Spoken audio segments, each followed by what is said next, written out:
시작하도록 하겠습니다. 저는 어렸을 적 풍요로운 집안에서 자랐어요. 아버지는 나름 유명한 사업을 하셨고 어머니는 집에 계셨죠. 아버지의 사업 덕분에 저희 집은 가사도우미와 기사님이 계시는 집이었고 한 번도 부족함이라는 걸 느껴본 적이 없습니다. 저는 평생 이렇게 살 줄 알았고 제 인생의 가난은 절대 존재하지 않을 줄 알았어요. 그런데 그건 저의 착각이었습니다. 저는 아버지가 운영하시는 기업에 회사를 다니고 있어요. 나중에 제가 경영을 하게 된다면 기초부터 배워야 한다는 아버지의 말을 따라 신입사원 일부터 차근차근 하고 있었습니다. 그 당시 제가 20대 후반이었는데 일도 나름 적성에 잘 맞았고 근무 환경도 좋아서 경영에 대한 긍정적인 생각을 가지고 있었죠. 언젠간 제가 경영을 하게 된다면 아버지같이 하고 싶었고 항상 아버지는 저에게 존경의 대상이었어요. 그리고 저는 그때 남자친구가 있었습니다. 부모님의 소개로 처음 만난 남자친구였어요. 남자친구의 부모님도 사업을 하시는데 저희 부모님과 돈독한 사이입니다. 그렇다 보니 자연스레 만나는 일도 잦았고 저희는 그 과정에서 연인 사이가 된 것이죠. 알고 지낸 지 오래된 사이라 미래를 함께하는 상상도 많이 해봤고 부모님들도 얼른 사돈 맺고 싶다는 말도 장난스레 했기에 저와 남자친구는 결혼에 대한 생각을 하고 있었습니다. 집안도 잘 맞고 서로 생각하는 가치관도 비슷하니 이런 짝은 어디서도 못 만날 줄 알았죠. 그리고 특히 남자친구네 부모님께서 저를 너무 좋아해 주셨습니다. 저를 벌써부터 며느리라고 하시며 남자친구네 가족 행사에도 늘 저를 참석하게 해주셨어요. 그리고 그 집안에 딸이 없어서 저를 딸로 여겨주시며 저를 살뜰히 챙겨주셨죠. 그렇다 보니 저도 남자친구네 부모님이 너무 좋았고 시댁으로 삼았다고 해도 과언이 아닐 정도였죠. 저희 두 집안이 사이가 너무 좋은 걸 저희와 같이 사업하시는 사람들도 다 알고 계셨어요.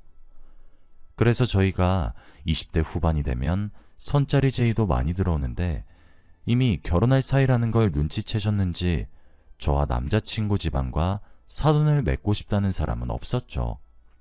이렇게 모든 일이 술술 잘 풀렸고 여유로운 순간 저와 남자친구는 딱 30살에 결혼식을 올렸습니다. 정말 많은 사람들의 축하를 받았어요. 솔직히 결혼식은 저와 남자친구보다 양가 부모님의 행사입니다.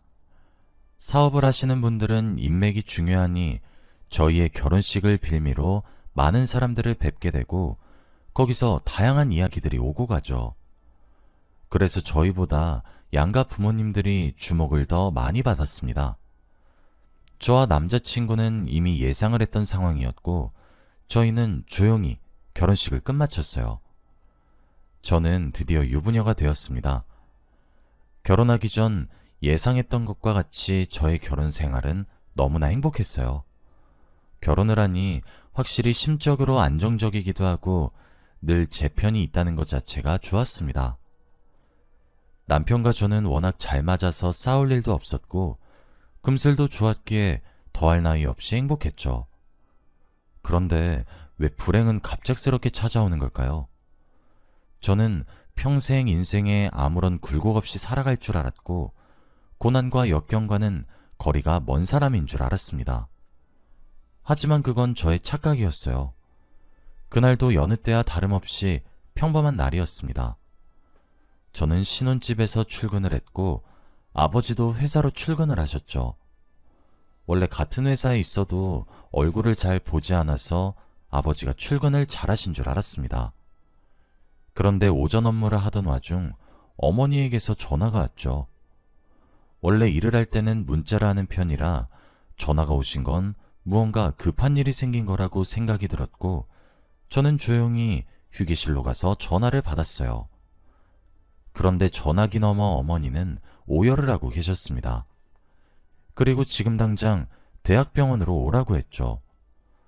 저는 갑작스러운 소식에 정신이 혼미해졌고 급히 병원으로 달려갔습니다.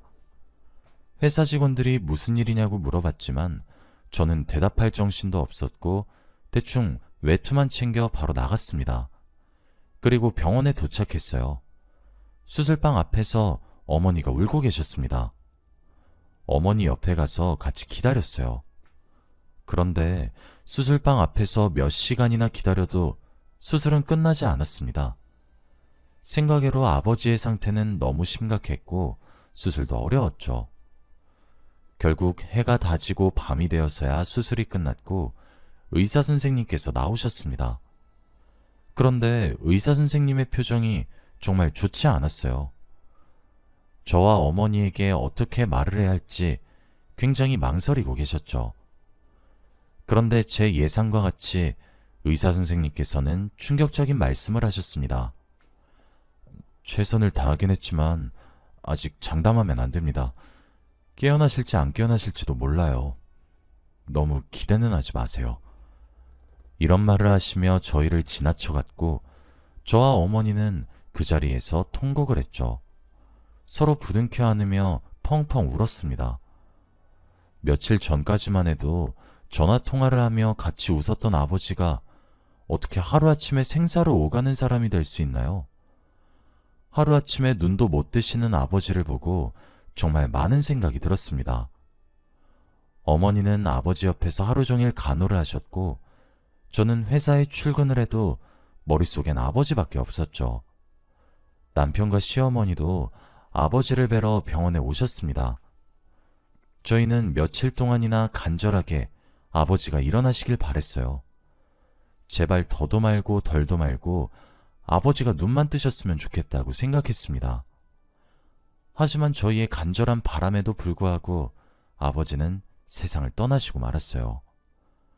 갑작스럽게 아버지의 심장이 뛰지 않았고 의사 선생님께서 인공호흡을 수차례 해도 결국 하늘나라로 가셨죠. 그날 제 인생에서 가장 많이 온 날인 것 같아요. 눈물 없이는 하루를 사는 게 불가능했고 아버지가 너무 그리워서 잠도 잘 오지 않았어요. 그런데 이 상황에서 어머니도 제정신이 아니었습니다. 일상생활이 불가능하셨고 매번 아버지를 따라가겠다며 위험한 선택도 하셨죠. 이렇게 좋지 않은 상황이 반복되니 저희 집안의 분위기도 많이 침울해졌어요. 그런데 아버지의 장례식장에서 충격적인 말을 듣게 되었습니다. 저희 아버지의 장례식장에 온 사람들은 저희 아버지의 죽음을 슬퍼하는 것이 아니라 그저 아버지의 사업에 대한 이야기를 했어요.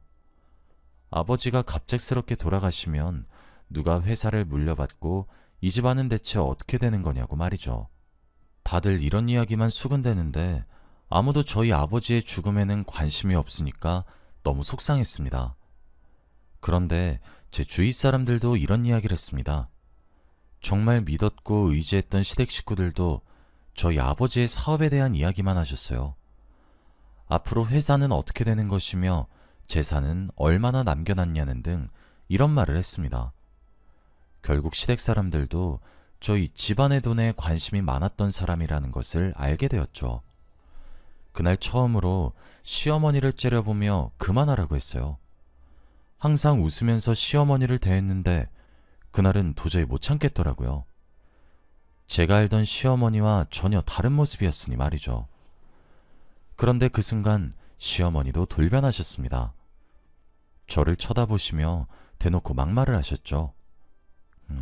아빠 없으면 아무것도 아닌 주제에 왜 이렇게 기어올라? 에휴, 불쌍한 거. 이제 앞으로 너한테 돈 줄 사람도 없는데 큰일이다. 이 말을 하며 유유히 장례식장을 빠져나갔어요. 아버지가 세상을 떠나신 후 사람들의 속내가 점점 보이기 시작했어요.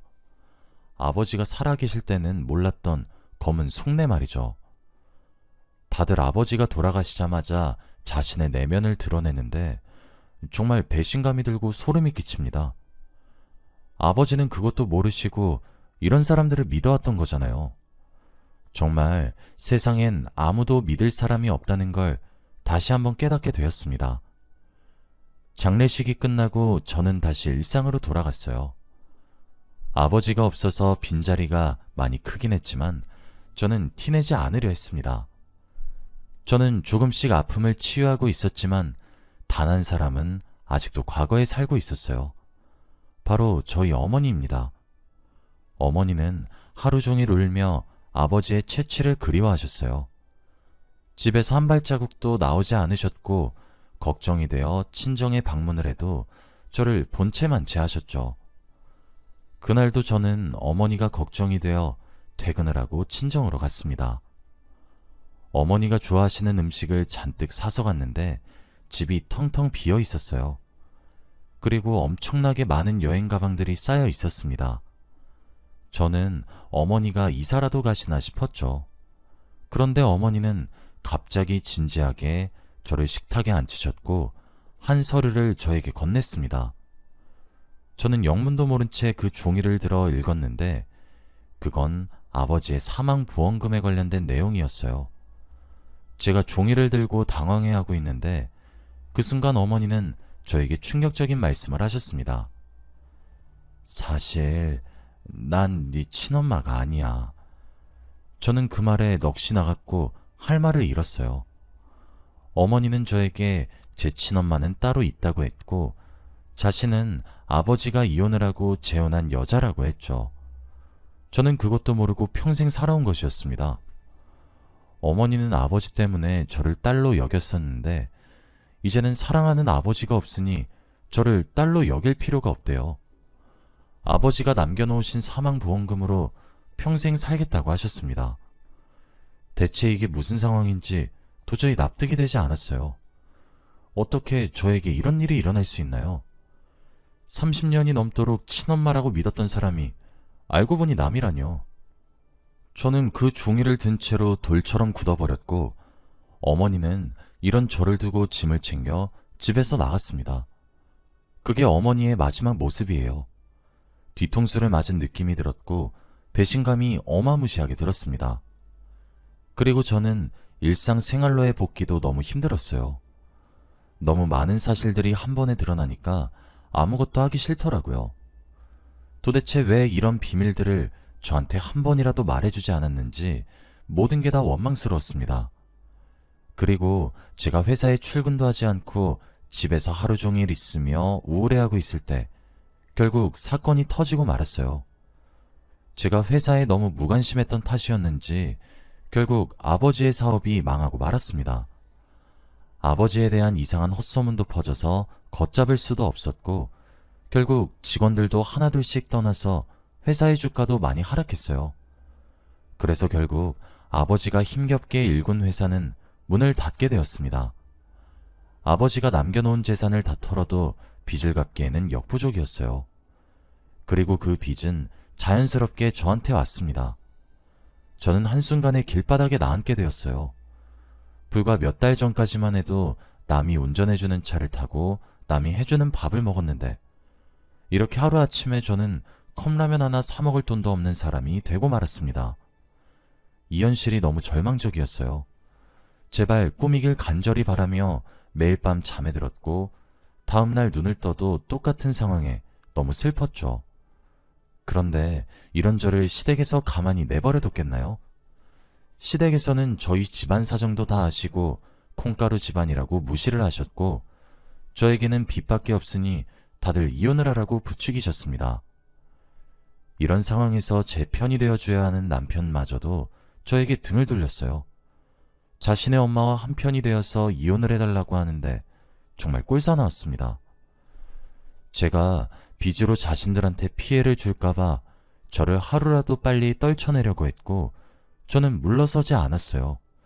절대 이혼을 해주지 않으려고 했습니다. 그런데 그게 저의 잘못된 선택이었죠. 저는 그저 빚쟁이인 가난한 서민에 불과했지만 시어머니네 사업은 승승장구를 해서 저와 빈부격차가 많이 나는 사람이었어요. 그런데 이런 저를 떼내기 위해 경찰에 신고했습니다. 경찰들도 시어머니에게 몇 푼 받았는지 그 말을 철석같이 믿어서는 저에게 영장을 내밀더라고요. 제가 시어머니를 폭행을 했다느니 제 빚이 다 도박을 해서 생겼다느니 등등 말도 안 되는 말이었습니다. 그런데 제가 100번 아니라고 해도 누가 제 말을 믿어주겠나요? 이미 시어머니의 중심으로 돌아가고 있었고 저 같은 서민들의 이야기는 들어주지 않았습니다. 결국 저는 시어머니의 소나기에서 쥐락펴락 당하고 있었고 결국 감옥에 들어가게 되었죠. 말도 안 되는 죄명들이 나열을 하는데 한 번도 저질러 본 적이 없는 것들이라 헛웃음이 나더라고요. 이렇게 해서라도 저를 떼어놓으려는 시어머니를 보고 정말 소름이 끼쳤습니다. 결국 저를 누명을 씌워서 감옥에 보냈고 저는 한순간에 범죄자가 되었어요. 불행 중 다행인 건지 저는 감옥에 1년 반만 있으면 되었습니다. 그곳에서 정말 힘들었어요. 또 어떻게 소문이 났는지 제가 한 기업의 딸이었다는 것이 퍼져서 많은 괴롭힘도 당했습니다. 사람들의 눈도 못 마주쳤고 잔뜩 겁에 질린 채로 버텼던 것 같아요. 나가면 시댁 사람들한테 복수하겠다는 생각을 하며 이를 갈았습니다. 그리고 그 지옥 같던 1년 반이 끝났어요. 해방감은 말로 표현할 수도 없었고 제가 저지르지도 않은 죄 때문에 1년 반을 낭비했다는 것이 너무 분했습니다. 그리고 저는 교도소에서 나가 맑은 공기를 쭉 들이키는데 제 앞에 누군가 있었어요. 그 사람은 자신의 차에 기대어 손에 두부를 든 채로 저를 쳐다봤죠. 그리고 저에게 이리로 오라는 손짓을 했습니다. 저는 영문도 모른 채 그 여자 앞으로 갔어요. 그 여자는 나이가 60은 되어 보였는데 나이에 비해 굉장히 세련되고 우아했습니다. 비싼 스포츠카를 타고 선글라스를 낀 채로 있었거든요. 제가 그 여자 앞으로 가니 두부를 건네며 말을 했습니다. 안녕, 난 너의 친엄마야. 저는 말문이 턱 막혔어요. 살면서 한 번쯤은 찾아뵈어야겠다고 생각했는데 이렇게 저를 찾아와 주다뇨. 정말 말이 나오지 않았고 너무 당황스러웠습니다. 그런데 제 친엄마라는 사람도 제가 놀란 걸 느꼈는지 조심스레 선글라스를 벗더라고요. 그리고 저와 눈이 마주쳤는데 저는 바로 제 친엄마라는 것을 알아볼 수 있었습니다. 왜냐하면 저와 아주 판박이었거든요. 정말 저와 많이 닮았었습니다. 그래서 딱히 유전자 검사를 하지 않아도 엄마라는 것을 바로 알 수 있었어요. 그리고 저는 제 친엄마의 차를 타고 어디론가 갔습니다. 나이가 많아 보임에도 불구하고 운전도 멋지게 잘하셨고 돈도 많으신지 화려하시더라고요. 그런데 그 화려함이 너무 멋져 보였습니다. 살면서 처음 본 친엄마였지만 낯설지 않았고 이렇게 멋진 사람이 제 엄마라는 게 오히려 좋았어요. 제 친엄마는 차를 타고 가며 저에게 충격적인 소식을 말해주셨습니다. 너 감옥 넣은 사람들한테 복수하고 싶지 않니? 엄마가 도와줄게. 이 말을 하시며 갑자기 저에게 뒷좌석에 있는 봉투를 열어보라고 했어요. 저는 그 봉투를 찾아 열어보았고 그 안에는 서류들과 누군가 글씨로 쓴 것 같은 것도 있었죠.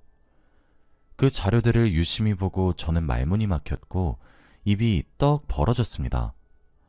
바로 아버지가 저에게 개인적으로 남겨놓으신 유산이었거든요. 그리고 그 글씨는 돌아가신 아버지였습니다. 아버지와 어머니가 이혼을 하신 건 단순히 성격 차이였고 혹시나 모르니 친어머니한테 이 서류를 남겨놓으셨대요. 만약 아버지가 돌아가시면 이 모든 걸 다 저에게 상속을 하라고 말이죠. 어머니도 자기 딸이 상속받으면 좋으니 지금까지 그걸 가지고 계셨답니다. 그리고 어머니는 제가 상속받을 유산을 탐낸 만큼 돈이 부족하신 것도 아니었고요. 아무튼 저는 이 자료들을 보고 충격을 받았는데 더 놀라운 건 따로 있었습니다. 바로 아버지가 저에게 남겨놓은 재산의 금액이었죠. 저는 끝없이 쓰여져 있는 숫자들에 넋을 잃었습니다. 그리고 그 돈은 자그마치 100억이었어요. 아버지는 돌아가시기 전 사업이 한창 잘 될 때 친어머니께 100억을 맡겨두셨대요. 혹시라도 사업이 망하거나 자신이 죽으면 그 돈을 저에게 주라고 말이죠. 그런데 친어머니가 뒤늦게 아버지의 사망 소식을 알고 저를 찾아가니 이미 저는 감옥에 가고 없었답니다. 그래서 이제서야 준다며 미안하다고 하시더라고요.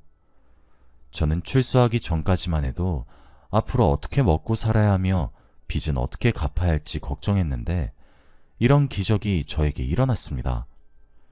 친어머니는 저의 복수에 도와준다고 했고 저는 앞으로 저를 감옥에 넣은 사람들에게 복수할 걱정만 하라고 했어요. 어머니도 이혼을 하고 아버지에게 받은 위자료가 상당했는데 거기다가 주식 투자도 잘하셔서 계속 돈이 부풀어 오르고 있다고 하셨어요. 그래서 이렇게 나이에 비해 젊게 사신 거였습니다. 저는 어머니와 함께 어떻게 복수할지 고민을 했어요. 그런데 어머니께서 저에게 재밌는 제안을 하나 하셨습니다. 바로 전 시댁에서 운영하는 기업의 최대 주주가 되는 것이었죠. 어머니의 계획을 듣기만 해도 벌써 신이 났고 바로 추진했습니다. 저희는 전 시댁 회사의 주식을 대량으로 사서 그 기업의 최대 주주가 되었죠. 당연히 저희가 최대 주주가 되어서인지 얼마 안 지나 그쪽에서 먼저 연락이 오더라고요. 제가 산 거라고는 꿈에도 모르는지 직접 메일로 연락이 와 만나 뵙고 싶다고 했고 저도 승낙했죠. 저는 그날이 되기까지 기다렸습니다. 그들의 기업의 최대 주주가 된 저를 보면 어떤 반응을 보일지 너무 궁금했거든요. 그리고 저는 당일날 잔뜩 신이 난 채로 약속 장소로 갔죠.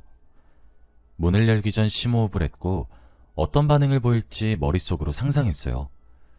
그리고 문을 열고 테이블에 앉아있는 전 시어머니와 전 남편이 보였죠.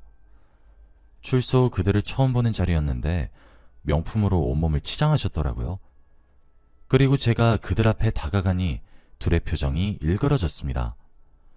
전 시어머니는 자리에서 일어나시며 저를 손가락으로 가리키셨죠.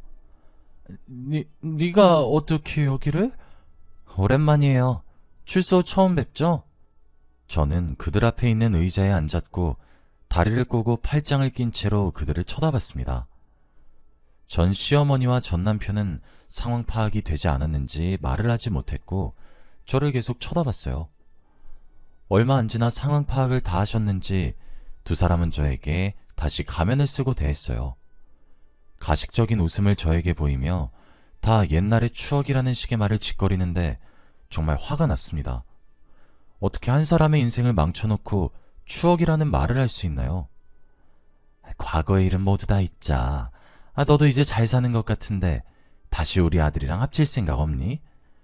그때는 둘 다 어렸고 철이 없었잖니. 다 추억 아니겠어? 시어머니는 웃으면서 그 말을 하시는데 분노가 미친 듯이 치밀어 올랐죠. 결국 저도 모르게 제 손은 이미 물잔에 가 있었고 시어머니의 얼굴에 물을 뿌려버리고 말았어요. 저도 순간 놀랐고 전 시어머니와 전 남편도 놀랐어요. 그런데 전 시어머니는 저의 물사대기를 맞고도 웃으셨습니다. 자신의 얼굴에 묻은 물을 닦으며 태연하게 말씀하셨죠. 이걸로 우리 과거일 다 없던 걸로 하는 거지? 말문이 턱 막혔고 전 시어머니의 뻔뻔함에 할 말을 잃었죠. 저는 그때 휴대폰으로 어머니한테 연락을 했고 그때 누군가 저희가 있는 곳으로 들이닥쳤어요. 바로 경찰입니다. 저희는 오늘 전 시어머니를 연행해 가기 위해 경찰을 미리 대기시켰고 제가 어머니께 신호를 보낸 뒤 바로 경찰이 들어왔죠. 갑자기 일어난 상황에 전 시어머니와 전 남편은 당황해했고 저는 그들이 수갑을 차고 있을 때 옆에서 팔짱을 낀 채로 비웃음을 치며 그들을 쳐다봤어요. 이 모든 상황이 제가 꾸민 짓이라는 것을 알고 전 시어머니는 저를 보며 비명을 지르고 있었고 전 남편 또한 화를 내고 있었죠. 저는 그들이 저에게 누명을 씌운 것을 다시 재수사 요청을 했습니다. 그때는 제가 돈도 없고 힘도 없었을 뿐더러 전 시어머니가 경찰과 많이 친했기에 제가 감옥에 갔지만 이번에는 달랐어요. 그때 저를 수사하셨던 경찰분을 증인으로 내세워 재수사를 진행했습니다. 그리고 결과는 뻔했죠. 과거의 만행이 드러남과 동시에 회사에 대한 각종 비리도 들통났어요. 회사 자금을 횡령하고 다닌 내역이 들켜서 전 시어머니는 감옥에 오랫동안 계셔야 했습니다. 정말 통쾌했어요. 눈에는 눈, 이에는 이라는 말이 괜히 있는 게 아닙니다.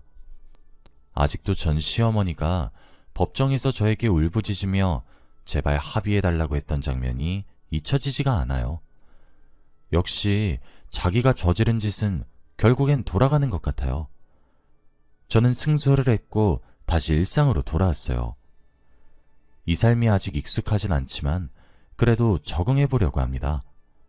저와 어머니는 아버지가 남겨주신 유산과 어머니가 주식으로 버시는 돈으로 재밌게 살고 있어요. 여행도 가고 맛있는 것도 먹으면서 남부럽지 않게 살고 있습니다. 여러분도 힘든 상황이더라도 포기하지 마시고 꼭 끝까지 헤쳐나가시길 바랄게요. 저도 인생의 끝자락인 줄 알았을 때가 엊그제 같은데 저한테 기적적인 일이 일어났잖아요. 지금 생각해봐도 이렇게 많은 일들이 어떻게 저에게 일어났나 싶어요. 친구들한테 저의 이야기라면 다들 놀라서 할 말을 잃습니다. 제가 봐도 정말 파란만장한 인생을 살아왔던 것 같아요. 여러분은 저처럼 굴곡 많은 인생 살지 않았으면 좋겠어요. 저의 이야기는 여기까지입니다. 들어주셔서 감사합니다.